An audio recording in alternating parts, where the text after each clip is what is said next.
હારીજ તાલુકાના નાણા ગામ બસ સ્ટેશન નજીક રહેણાંક વિસ્તારમાં ગંદકીનું સામ્રાજ્ય જોવા મળ્યું છે।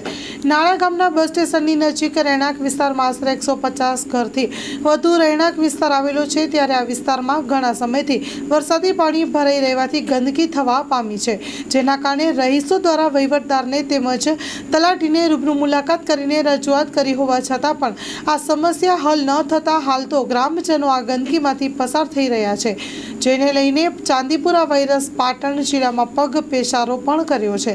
પાટણ જિલ્લાના સરસ્વતી તાલુકાના મોટા નાયતા ગામે એક 7 વર્ષના બાળક આર્યગનો જીવ પણ ગુમાવ્યો છે, ત્યારે રૂબરૂ મુલાકાત લઈને આ સમસ્યા હલ કરાવે તેવી ગ્રામજનોની માંગ છે। Story report by Naresh Thakar.